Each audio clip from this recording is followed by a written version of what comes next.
میرا نام قدیر ہے اور میں ایک دکان پر کام کرتا تھا اور مجھے ایک دفعہ منشی صاحب سے کام پڑ گیا تو منشی صاحب نے مجھے کال پر کہا کہ میرے گھر ہی آ جاؤ۔ ہم سب ان کے گھر گئے۔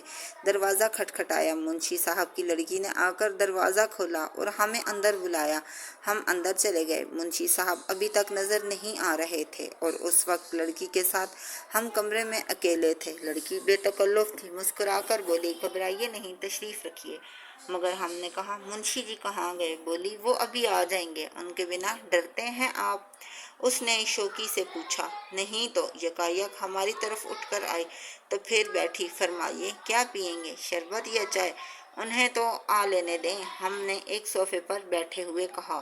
پھر ہم نے اس لڑکی سے کہا اگر منشی صاحب گھر پر موجود نہیں ہیں تو ہمیں بتا دو، ہم لوگ چلے جاتے ہیں، ہم بعد میں آ جائیں گے۔ حالانکہ ہم نے اسے بتایا کہ منشی صاحب نے ہمیں کہا تھا کہ میں گھر پر ہی ہوں، تو لڑکی نے کہا وہ تو نہا رہے ہیں، کھانا وغیرہ کھا کر آتے ہیں، تو آپ میں ان کو ان سے ملوا دیتی ہوں، تب تک میں آپ کے لیے چائے پانی کا بندوبست کرتی ہوں۔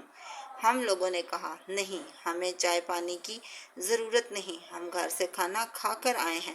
لیکن اس نے اصرار کیا، نہیں، ابو ناراض ہو جائیں گے، آپ کو چائے تو پینا ہی پڑے گی۔ میرے ساتھ میرے دوست بھی تھے، ایک کا نام نور محمد تھا اور دوسرے کا نام علی حسن تھا، اور شروع سے ہی لڑکیوں میں کافی زیادہ انٹرسٹ رکھتے تھے۔ اچانک اس کی نظر منشی صاحب کی دوسری بیٹی پر پڑ گئی، جو کہ بہت ہی زیادہ خوبصورت تھی اور حسین اور جوان تھی۔ اس کی رنگت بھی کافی گوری چٹی تھی۔ اس نے 2 مرتبہ اسے سمجھایا کہ اس طرح کی حرکت مت کرو، لیکن وہ باز نہ آیا، اور مجھے ادھر ادھر ڈر بھی لگ رہا تھا۔ اگر اس نے ایسی ویسی کوئی حرکت کر دی تو ہم منشی صاحب کو کیا منہ دکھائیں گے؟ لیکن وہ لڑکی بھی اس کو دیکھے جا رہی تھی، کیونکہ یہ اسے اشارے کر رہا تھا اور اسے اپنی طرف بلا رہی تھی۔ اس نے موقع دیکھا، ہمیں پتہ ہی نہ چلا کہ علی حسن کب ہمارے پاس سے غائب ہو گیا۔ منشی صاحب کی بیٹی چائے لے کر آ گئی اور اوپر سے علی حسن بھی آ گئے۔ میں نے اس سے چپکے سے پوچھا تم کہاں چلے گئے تھے؟ لگاتار ستارہ سے ملنے گیا تھا۔ سالے نے کچھ ہی ٹائم میں اس کا سارا بایو ڈیٹا نکال لیا تھا۔ ہم لوگ پھر منشی سے ملے، بات چیت کی اور واپس آ گئے، لیکن علی حسن سارا کے پیچھے ہی پڑ گیا، ستارہ کے ساتھ اکیلے میں ملنے لگا۔ دن گزرتے گئے، منشی نے مجھے علی حسن کی شکایت بھی کی کہ اسے روک لو، یہ نہ ہو کہ کہیں کل کو کوئی مسئلہ بن جائے۔ میں نے علی حسن کو سمجھایا، لیکن علی حسن نے اپنے گھر والوں کو کہہ کر منشی صاحب کے گھر رشتہ بھجوا دیا۔ مجھے پتہ ہی نہیں تھا کہ یہ دونوں ہی ایک دوسرے سے بہت ہی زیادہ پیار کرنے لگے تھے، اور اسی طرح ستارہ اور علی حسن کی شادی ہو گئی۔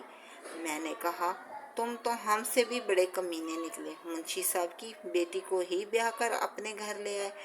وہ کہنے لگا تم لوگ ساری زندگی منشی صاحب کی نوکری کرتے رہو، اب میں تو منشی صاحب کی جائیداد میں پارٹنر بن گیا ہوں۔ اس دن ہمیں احساس ہوا کہ علی حسن تو ہم سے بھی 2 قدم آگے ہی نکلا، جسے میں یہ سمجھ رہا تھا کہ زندگی میں اس کا کچھ نہیں بن سکتا، اس کی تو ہم سے بھی زیادہ اچھی زندگی بن گئی۔ اس کہانی سے آپ کو کیا سبق ملتا ہے کمنٹ میں ضرور بتائیے گا۔ ملتے ہیں کسی اور نیو ویڈیو کے ساتھ، مجھے دیجیے اجازت، اللہ حافظ۔